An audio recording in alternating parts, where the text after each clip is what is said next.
Flicker by XenoPony. Read by Forrest McGilvray.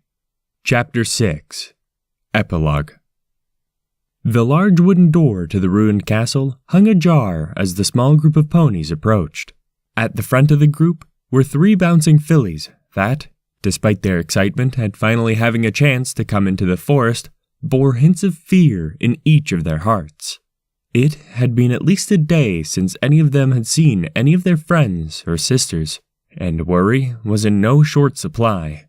Behind them was a larger red stallion with an equally concerned look in his eye. In fact, none of the 6 or so ponies with him, or the fillies, looked at all right. Applejack? Hey, Applejack! Sis, you in there? Applebloom called as she, Scootaloo, and Sweetie Belle entered the crumbling castle, the others calling for their sister and idol respectively. No response came from the decrepit structure but a cold wind, and each of the fillies looked back at the first 2 ponies that had followed them in with perplexed expressions. "Don't be too loud, girls. We need to hear if any pony's trying to call us," said Miss Shirley as she looked at the overgrown balconies above wearily. "Sorry, Miss Shirley," Applebloom responded, but her frown was met with a small smile from her teacher. "It's all right, Applebloom. I know you're worried. I am too," she responded as reassuringly as she could. "I'm not. I know Rainbow Dash is totally up to spending a night out here. We'll find her and the others in no time," Scootaloo said, dismissing her concern with a hoof wave. "Yeah, Rainbow maybe, but I can't imagine Rarity would be too fond of all this dirt," Sweetie Belle added, scuffing at the overgrown floor with a hoof. "Now don't none of y'all worry none about it. Like Shirley says, we'll find 'em." Big Mac added, earning an appreciative smile from the smaller mare as more town ponies moved in behind them. "Right, we should split up, cover more ground. Every pony, buddy up and pick a direction. Call out if you find anything," Shirley instructed, looking at the larger stallion beside her. "Rat, can we come with you, big brother?" Applebloom asked, looking up at Big Mac hopefully. The question drew the attention of both the stallion and the schoolteacher, the latter appearing a little disheartened, but she smiled nonetheless as the former just nodded. "Right, I'll take 'em. Meet you back here as soon as we find something," Big Mac stated, then began towards the far side of the chamber with the fillies. "I bet they're all just caught up in some books or something. Remember the last time?" Sweetie Belle said as the 3 of them walked along the ruined hall, Big Mac close behind. "Sure is strange of him not to tell us about it, though," Applebloom offered, yet her attention was stolen as she noticed something shift in the corner of her eye. Off to her right, down a darkened hall, she thought she saw a faint flicker dart across the gloom, and she paused curiously as it disappeared into the shadows.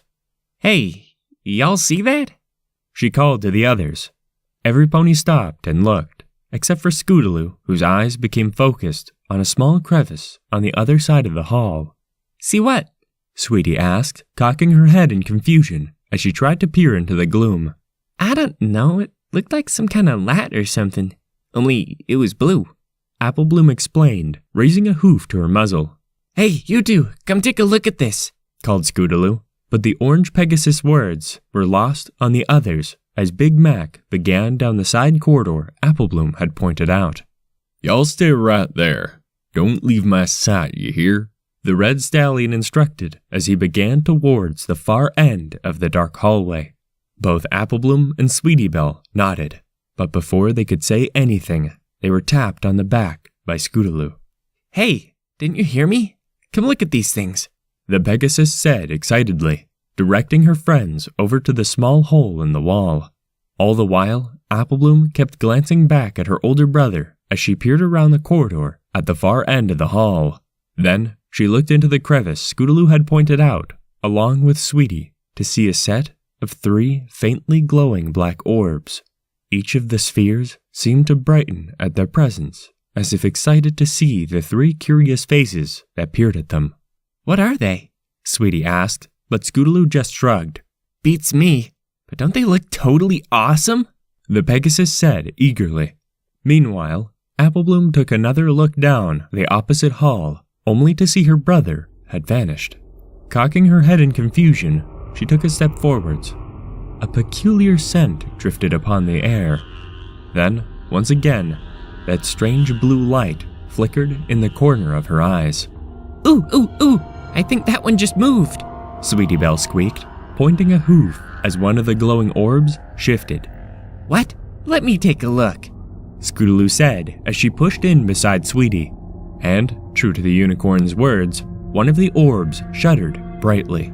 Hey, Apple Bloom, come take another look. These things are so cool, Scootaloo called back, but there was no response from the other filly. All that followed Scootaloo's words was another violent shudder from one of the orbs as she peered down at its glowing heart with a fascinated interest. The light within flickered restlessly once more, growing brighter and brighter before it suddenly died altogether. Before, finally, the gleaming black surface of the orb split open with a sharp crack.